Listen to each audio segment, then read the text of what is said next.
Tujuh toleh ke arah mereka tunjuk. Astaga, pocong yang seperti Jo lihat pas sore itu muncul lagi.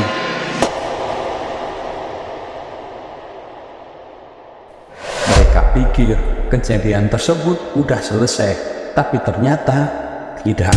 Justru inilah awal mula teror dari sosok pocong itu dimulai, yang mengikuti dan terus mengganggu Ponci sampai 3 hari.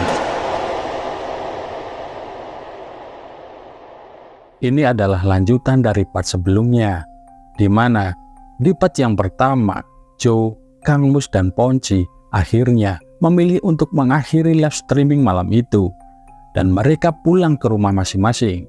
Tapi kejadian horornya nggak sampai di sini aja. Setelah mereka sampai di rumah masing-masing, mulailah teror dari sosok pocong itu dimulai.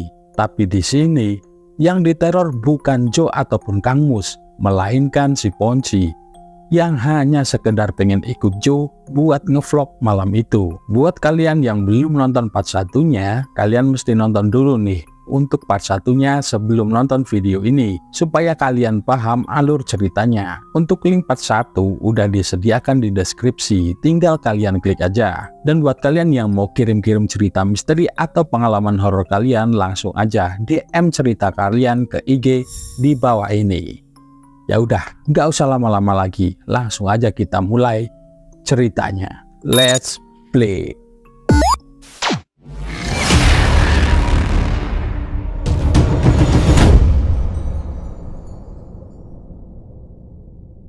Kita langsung masuk aja ke ceritanya si Ponci nih. Pas setibanya Ponci di rumah, setelah Ponci masukin motor ke garasi, Ponci gak langsung masuk ke dalam rumah. Dia duduk-duduk sebentar di teras rumahnya sambil ngeluarin rokok. Padahal waktu udah nunjukin pukul 1:30 malam kala itu. Setelah melepas sepatunya, Ponci niatnya mau bakar rokok dulu nih, karena Ponci masih agak deg-degan mengingat kejadian tadi. Niatnya sih pengen ngilangin ketegangannya sambil nyantai bentar di teras ama nyebat dulu. Baru aja dia mau nyalain korek apinya, tiba-tiba dari arah samping kanan tepat di pojokan pagar rumah Ponci ada suara.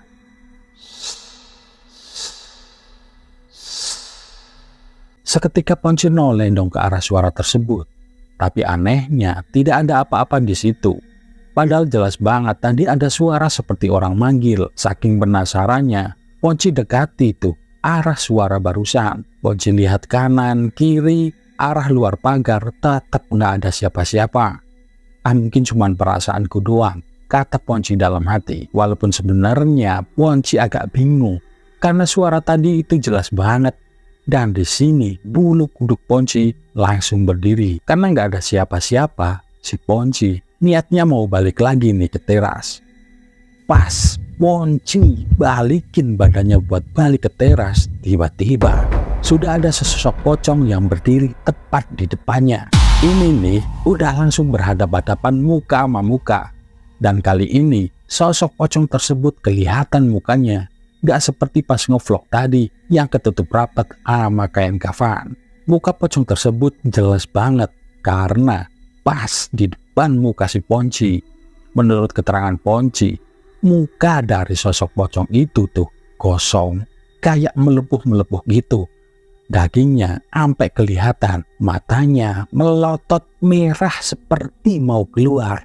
Dan ada cairan seperti nanah busuk di pipinya. Bau dari sosok pocong ini nyengat banget, bau busuk dan anyir darah. Karena saking kagetnya Ponci ngelihat sosok yang menyeramkan di depan mukanya. Seketika Ponci tak sadarkan diri. Ponci langsung pingsan di tempat.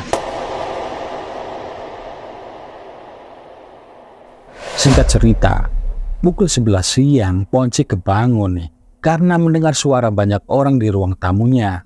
Ponci di situ heran, kok dia udah ada di kamarnya? Padahal seingat dia semalam Ponci lagi berhadapan-hadapan sama sosok pocong yang sangat mengerikan. Kok sekarang tiba-tiba dia udah ada di kamarnya?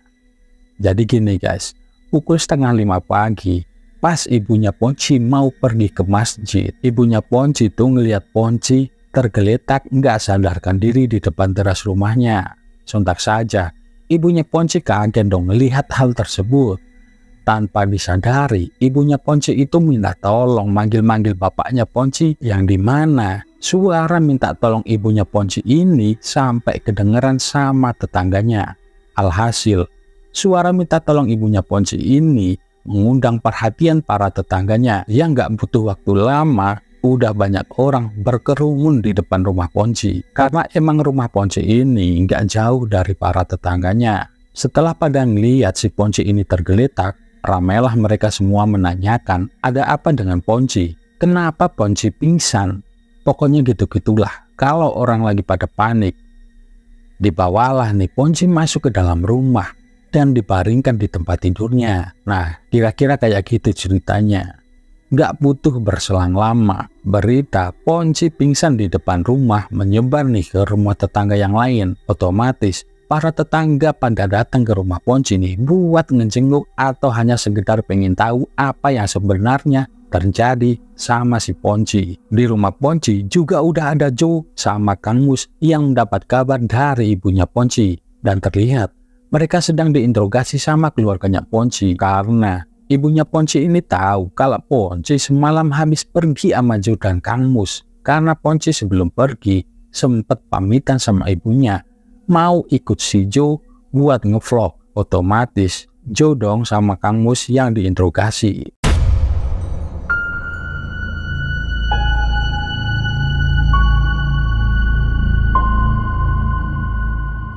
Singkat cerita, Ponci keluar dari kamar. Ponci celingukan nih lihat keadaan rumahnya yang lagi rame sama orang. Ponci masih kelihatan pucat banget di situ. Lalu Ponci mendekati kerumunan orang-orang itu, yang dimana ada ibu bapaknya dan juga ada Joe sama Kang Mus. Sontak, orang-orang di situ langsung memberi ruang buat Ponci duduk. Ponci duduk nih di antara Joe sama ibunya Ponci. Jadi Ponci posisinya di tengah nih. Ibunya terlihat sangat khawatir ngelihat keadaan Ponci waktu itu. Mulailah nih pertanyaan demi pertanyaan dilontarkan ke Ponci. Ponci nggak ngejawab pertanyaan orang-orang yang menginterogasinya. Ponci cuman berkata, lapar, dengan datarnya. Nggak pakai lama, ibunya Ponci langsung meminta tolong sama salah satu orang di situ untuk ngambilin makan buat Ponci. Setelah Ponci selesai makan, dia baru cerita nih kalau semalam sehabis pulang ngevlog, Ponci didatengin sesosok pocong. Dan Ponci menceritakan semua kejadian yang menimpanya kepada orang-orang di situ. Kaget dong mereka semua yang ada di situ, termasuk Joe sama Kang Mus. Ponci sempat nanya nih sama Joe dan Kang Mus, apakah mereka juga mengalami kejadian serupa? Tapi Joe sama Kang Mus menjawab nggak mengalami kejadian kayak yang Ponci alami, yang artinya kejadian itu cuma dialami oleh Ponci aja.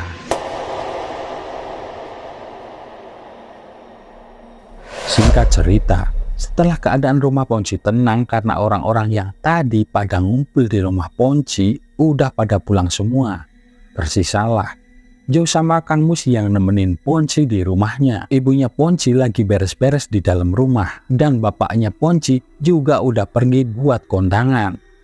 Mereka membahas semua kejadian semalam, dari mulai ngevlog sampai kejadian yang menimpa Ponci. Lalu Joe akhirnya nyeritain nih semua kejadian yang menimpanya juga pas lagi cek lokasi. Kalian masih ingat kan gimana Joe waktu cek lokasi sebelum mereka ngevlog? Joe juga nunjukin hasil rekamannya sama Ponci dan Kang Mus. Ponci sempat agak sedikit kesel nih sama si Joe. Kenapa baru bilang sekarang dan gak bilang pas sebelum mereka ngevlog? Tahu gitu kan mereka bisa menimbang-nimbang lagi buat lanjut ngevlog apa enggak. Joe diam aja di situ lihat Ponci agak sedikit ngomel, tapi Joe ngingetin nih ke Ponci kalau yang namanya YouTuber misteri ya gitu, nyarinya tempat-tempat yang angker, yang ada di demitnya, bukan tempat-tempat rame. Emang mau ngevlog misteri apa mau ngevlog pasar malam? Sambil Joe sedikit tertawa, dipikir-pikir lagi, Bener emang ucapan si Jo. Kan Jo sama Kang Mus emang nyarinya tempat gituan. Salahnya Ponci sendiri ngikut mereka bikin konten. Ponci akhirnya ngalah aja karena dia ngerasa yang salah sendiri. Kenapa mau ikut? Setelah ngobrol kesana kemari dan waktu juga udah mulai sore, pamitlah si Jo sama Kang Mus buat pulang. Sebelum pulang, Jo pesen ke Ponci supaya istirahat aja di rumah sambil ngeledek. Kalau takut, jangan ikutan ya. Ponci cuma senyum kecut tanpa nanggepin ledekan Jo. Sebelum pergi, mereka berpamitan sama ibunya Ponci. Lalu mereka meluncur pulang.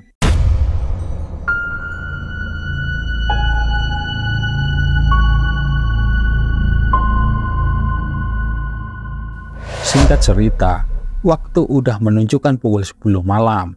Ponci yang sedari tadi nonton TV juga udah ngerasa ngantuk. Entah kenapa, setelah kejadian kemarin malam, badan Ponci kerasa sakit semua. Karena udah kerasa ngantuk berat, akhirnya Ponci matiin tuh TV dan beranjak pergi ke kamarnya. Baru aja mau buka pintu kamarnya, tiba-tiba TV yang tadi udah dimatiin nyala lagi dengan sendirinya. Seketika tubuh Ponci bergetar, keringat dingin mulai keluar. Gak berpikir panjang lagi, Ponci langsung lari masuk ke kamar tiduran dan menutupi seluruh badannya pakai selimut tanpa matiin lagi tuh TV yang tadi nyala. Soalnya Ponci udah trauma banget sama kejadian kemarin malam. Takutnya pas Ponci matiin TV terus balik badan, ada sosok pocong itu muncul lagi. Bodoh amat dah, yang penting udah nyelamatin diri dulu, pikir Ponci. Tapi karena saking tegangnya Ponci tadi, dia lupa kalau pintu kamarnya belum ditutup. Ponci juga nggak kepikiran tuh kalau pintu kamarnya belum dia tutup. Tiba-tiba suara TV yang tadi nyala udah gak kedengeran lagi. Sepertinya udah mati lagi tuh TV. Tapi pas Ponci lagi fokus dengerin suara TV yang tiba-tiba mati lagi,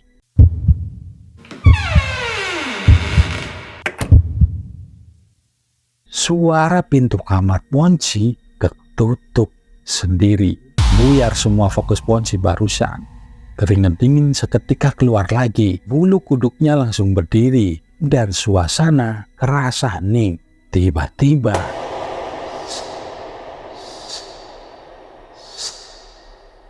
mampus nggak tuh si Ponci, suara itu muncul lagi.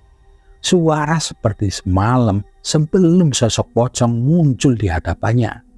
Mau nangis tapi nggak bisa. Ponci pejamkan matanya kuat-kuat sambil terus Ponci berdoa sebisanya, berharap gak ada lagi sosok pocong yang muncul. Ponci pegangan sama selimut yang ditutupkan di kepalanya sambil terus meracau, "Ya Tuhan, ya Tuhan, ya Tuhan, ya Tuhan." Sambil sesekali nafasnya tertahan. Sampai ada sesuatu yang tiba-tiba seperti jatuh di kasur pas banget di samping kanan Ponci. Sampai tubuh bagian kanan Ponci kerasa kalau ada yang nempel di sampingnya. Dan suara dari sesuatu yang jatuh tadi itu kedengeran banget. Nih, kayak badan nih dijatuhin ke kasur. Gitu. Pokoknya udah gak kebayang lagi deh gimana rasanya Ponci saat itu. Bau busuk bercampur air darah seketika memenuhi ruangan kamar Ponci. Ponci yakin betul kalau sesuatu yang lagi ada di sampingnya adalah sosok pocong yang kemarin malam. Karena dari baunya Ponci udah apal banget.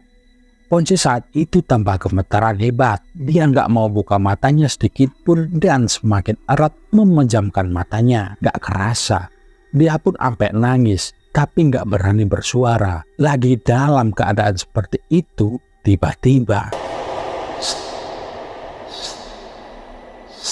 suara itu muncul lagi. Suara yang udah nggak asing lagi buat Ponci. Dan suara itu tepat di samping Ponci, yang dimana ada sesosok yang sedang ikut berbaring di kasur sama Ponci. Karena saking takutnya, si Ponci ini nyampe nggak sadarkan diri. Ponci kembali pingsan dalam ketakutan.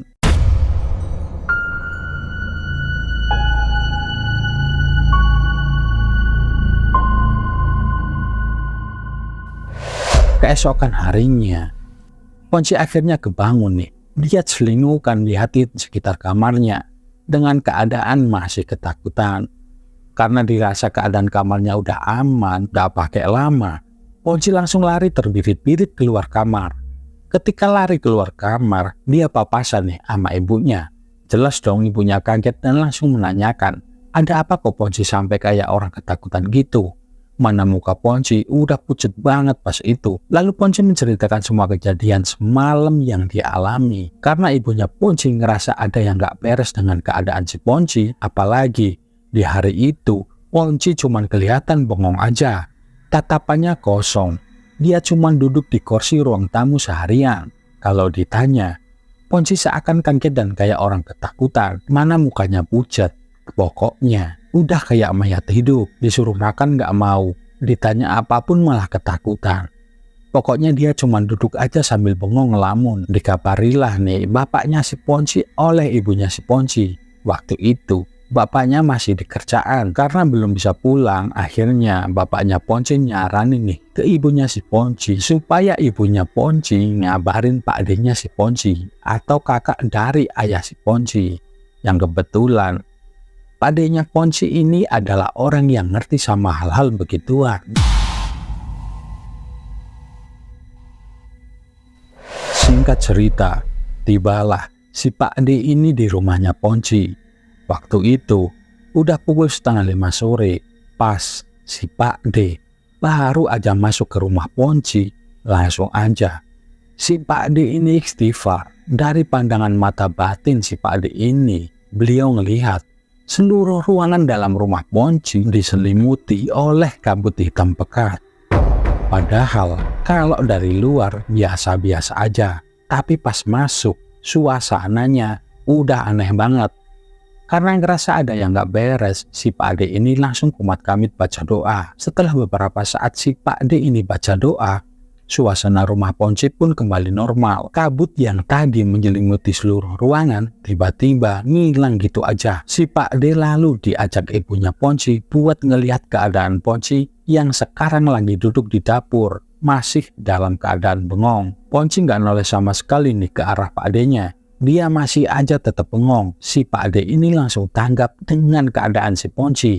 Lalu Pak D meminta ibunya Ponci buat ngambil segelas air. Air itu sama si Pak D langsung dibasuhkan ke mukanya si Ponci sambil si Pak D ini baca-baca doa. Seketika Ponci noleh ke arah Pak D. Tiba-tiba Ponci menggerang dengan raut muka yang seakan-akan sangat marah dan matanya melotot ke arah Pak D sambil si Ponci ini masih terus menggeram. Ibunya Ponci hanya bisa melihat hal tersebut sambil nangis ketakutan. Si Pak D nyuruh ibunya Ponci untuk tetap tenang dan berdoa supaya si Ponci baik-baik aja dan lekas sadar. Karena ternyata si Ponci ini kerasukan. Tiba-tiba Ponci berdiri dengan posisi tangan bersedekat kayak gini nih. Dan kejadian gak masuk akal pun terjadi di situ. Ponci tiba-tiba aja melayang guys. Dengan posisi masih berdiri dengan tangan bersedekap. Ponci menatap tajam ke arah Pak D sambil menyeringai. Dan dia juga ngeluarin suara. Ibunya Ponci tambah histeris dong di situ. Ngelihat hal kayak gituan dan hanya bisa terus berdoa sambil menangis.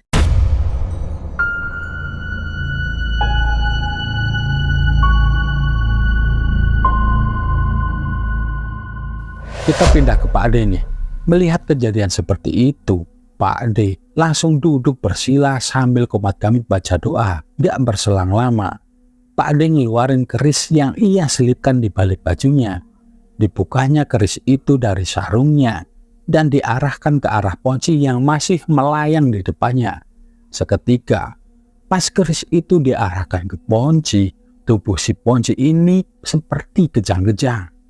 Dan seketika itu pula, Ponci jatuh ke lantai dan tak sadarkan diri. Langsung aja nih, Pak D bangun dari posisi dia bersila tadi dan membopong Ponci masuk ke kamarnya. Singkat cerita, Pak D lagi duduk-duduk nih di ruang tamu sama ibunya Ponci yang lagi nyeritain kejadian yang menimpa Ponci dari awal, sambil nungguin Ponci siuman yang masih terbaring di kamarnya. Gak berselang lama, bapaknya Ponci pulang nih. Waktu itu udah mau masuk waktu maghrib. Bapaknya Ponci masuk ke rumah dan langsung bergabung sama Pak D dan ibunya Ponci. Ibunya Ponci kembali menceritakan nih kejadian tadi ke bapaknya Ponci. Sampai akhirnya azan maghrib pun berkumandang dan mereka memutuskan buat sholat maghrib berjamaah di rumah. Setelah selesai sholat maghrib dan berdoa, mereka kembali ngelanjutin obrolan tadi nih sambil nungguin waktu sholat isya di ruangan yang dijadikan tempat mereka sholat. Gak terasa, obrolan mereka sampai juga pada waktu azan isya berkumandang. Akhirnya mereka lanjutin tuh buat sholat isya. Baru aja selesai sholat isya, belum juga sempat lanjut doa, tiba-tiba ada suara kaca pecah dari arah kamar Ponci. Suara itu mengagetkan mereka bertiga yang spontan langsung membuat mereka berlarian ke kamar Ponci. Begitu masuk ke kamar Ponci, aneh, gak ada kaca atau apapun yang rusak atau pecah di situ. Padahal suara tadi beneran jelas banget terdengar oleh mereka bertiga. Tapi yang membuat mereka bingung di situ adalah posisi Ponci yang sekarang lagi berdiri di pojokan kamar, menghadap dinding dan membelakangi mereka. Dan yang lebih membuat keadaan tambah ngeri, Ponci berdiri dengan tangan bersedekap lagi sambil ketawa kecil cekikikan. Melihat hal itu tanpa pikir panjang, Pak D langsung keluar kamar buat ngambil keris yang tadi. Setelah Pak D kembali ke kamar Ponci, Pak D langsung komat-kamit baca-baca doa. Dia kembali mengarahkan kerisnya ke arah Ponci kayak tadi sore, yang lagi-lagi membuat tubuh Ponci kejang-kejang dan jatuh ke lantai. Tapi kali ini Ponci nggak pingsan. Dia masih terlihat sadar dan masih dalam keadaan kerasukan. Walaupun sudah terbaring di lantai, posisi badan dan kaki Ponci masih lurus dan dengan tangan masih bersedekap sambil ngeliuk-ngeliuk di lantai. Pak D nyuruh bapaknya Ponci buat mendudukin Ponci dan memeganginya dari belakang. Jadi posisi Ponci sekarang udah duduk dan dipeluk bapaknya dari belakang. Lalu si Pak D ini duduk di depan Ponci dan nanya nih ke makhluk yang merasuki Ponci, "Siapa kamu? Kenapa mengganggu keluargaku?" tanya Pak D. Suara Ponci terdengar berat dan serak. "Aku mau membawa anak ini. Dia sudah mencuri dariku dan dia harus mati." "Memangnya apa yang sudah dia curi darimu?" "Jangan ikut campur. Dia akan aku bawa." Sosok itu terlihat amat marah. "Kalau kau tidak bilang apa yang dia curi, aku tidak bisa membantumu. Dan kalau kau mau membawa anak ini, lawan dulu aku." Sosok itu hanya menggeram mendengar ucapan Pak D. Di saat yang bersamaan, ibunya Ponci keinget nih kalau Ponci mengalami ini semua setelah pulang ngevlog tempo hari. Langsunglah tuh, ibunya Ponci ngambil tas milik Ponci yang dibawanya pas ngevlog kemarin. Dibongkar-bongkar nih isi tasnya si Ponci, dan bener aja, ada benda aneh di dalam tas Ponci. Dikeluarkannya benda tersebut dari dalam tas Ponci sama ibunya. Tapi ibunya Ponci nggak ngerti sama benda tersebut. Benda itu terlihat seperti kuningan dengan bentuk seperti semeti atau cambuk. Dikasihkanlah benda itu ke Pak D oleh ibunya Ponci. Pak D nunjukin nih benda itu ke sosok yang merasuki Ponci. "Apa ini benda yang kau maksud?" Sosok itu pun kembali tertawa dan mengangguk. "Aku akan mengembalikannya, tapi kau juga harus melepaskan anak ini. Kalau tidak, kita akan berhadapan. Dan aku tidak akan segan-segan memusnahkanmu." Lalu sosok itu pun kembali tertawa dan tiba-tiba Ponci lemas dan tak sadarkan diri lagi. Pada saat yang bersamaan tercium bau busuk dan anyir darah. Dan pada saat yang bersamaan pula tiba-tiba saja pintu depan rumah Ponci seperti ada yang membuka dengan keras. Sontak ibunya Ponci yang berada di pintu kamar Ponci berbalik dong melihat ke arah pintu depan yang posisinya tuh langsung menghadap pintu kamar Ponci. Jadi posisi ruangan rumah Ponci tuh pintu masuk langsung ruang tamu. Di samping kanan ruang tamu, kamar orang tua Ponci, dan setelah ruang tamu, ada kamar Ponci yang langsung hadap-hadapan sama pintu depan rumahnya. Balik lagi ke cerita nih. Pas ibunya Ponci lihat ke pintu depan, spontan dah. Ibunya Ponci kaget setengah mati karena di pintu depan yang terbuka ada sosok pocong sedang berdiri dan melihat ke kamar Ponci. Seketika, ibunya Ponci lemes dan langsung terduduk. Melihat kengerian itu, Pak D langsung dong lari keluar kamar Ponci buat melihat ada apa. Beneran dah, sosok pocong itu masih berdiri di situ. Setelah Pak D keluar kamar Ponci dan melihat sosok pocong itu, Pak D bilang nih ke sosok pocong itu, "Aku yang akan mengembalikannya." Lalu, tak berselang lama setelah Pak D berkata seperti itu, sosok pocong itu pun tiba-tiba aja berubah jadi asap dan berangsur-angsur menghilang.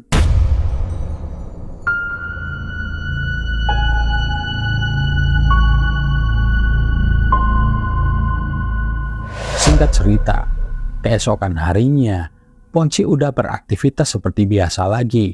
Kayak nggak pernah terjadi apa-apa. Ya seperti biasalah si Ponci bangun tidur langsung ke kamar mandi. Melakukan aktivitas di kamar mandi. Setelah beraktivitas di kamar mandi, Ponci menuju dapur buat sarapan. Pokoknya kayak nggak pernah ada kejadian apapun. Ya biasa aja gitu. Bahkan ibunya yang kala itu ngelihat Ponci juga keheranan. Nih anak kok kayak nggak pernah kenapa-napa. Tapi walaupun ibunya sempat heran, ibunya senang banget karena anaknya baik-baik aja. Pokoknya di hari itu semua berjalan normal lagi nyampe sekarang. Bahkan Ponci sekarang udah nikah dan memiliki 1 orang anak. Nah, jadi ceritanya pas malam itu Pak D kembaliin nih barang yang dibawa Ponci ke tempat semula. Malam itu ibunya Ponci ngabarin Jo buat datang ke rumah Ponci. Setelah Jo di rumah Ponci, ibunya nyeritain semuanya, bahkan tentang Ponci yang ngambil benda nyampe digangguin pocong. Jo kaget dong, karena Jo baru tahu kalau ternyata Ponci ngambil sesuatu dari tempat yang buat ngevlog tempo hari. Lalu Jo telepon Kang Mus buat menanyakan perihal tersebut. Bener aja, menurut Kang Mus, Ponci waktu itu nemu benda kayak besi kuningan di salah satu pohon pisang di TKP. Kata Kang Mus, benda itu terselip di salah satu pangkal daun yang baru kuncup, dan posisi benda itu berada di tengah sela-sela pangkal batang daun. Kang Mus udah bilangin Ponci waktu itu supaya Ponci nggak bawa benda itu, tapi kata Kang Mus, Ponci ngeyel dan tetap membawa benda tersebut. Kang Mus juga nggak nyangka bakalan jadi hal buruk buat Ponci. Karena Kang Mus nggak bisa datang malam itu, Kang Mus cuma nunjukin letak dari benda itu saat Ponci ngedapetin benda tersebut. Langsung aja nih, Pak Ade dianterin Jo ke tempat yang dikasih tahu sama Kang Mus buat ngembaliin tuh benda. Setelah semuanya beres, akhirnya udah nggak ada lagi hal aneh-aneh yang menimpa Ponci. Bahkan sosok pocong itu udah nggak pernah muncul lagi sampai sekarang. Dan cerita pun berakhir sampai di sini.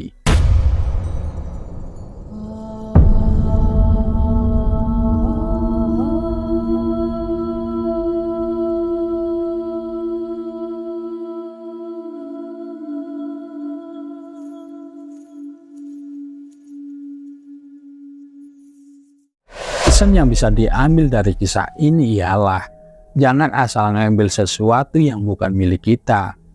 Tetap jaga sopan santun dimanapun kita berada, walaupun menurut kita sesuatu yang kita ambil tidak seberapa, tapi bisa jadi sesuatu tersebut sangatlah berharga buat yang punya sesuatu tersebut. Contohnya nih, sama kejadian yang nimpa Ponci. Kalau benda itu gak penting buat si pocong, ngapain dia susah-susah gangguin Ponci selama 3 malam, dan bahkan mau bawa si Ponci pergi pula. Tapi nih, aneh juga sih, kalau misal benda tersebut emang penting, ngapain naruhnya sembarangan sampai kelihatan sama si Ponci? Alhasil diambil tuh sama si Ponci. Atau mungkin benda itu hanyalah jebakan.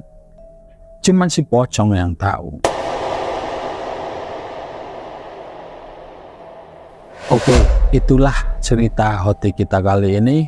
Ambil hikmahnya, Dan jangan jadikan cerita apapun di acara ini menjadikan kalian sebagai penakut. So, tetaplah menjadi pemberani. Saya Om Dans, pamit undur diri. Salam Hoti. Horror Story.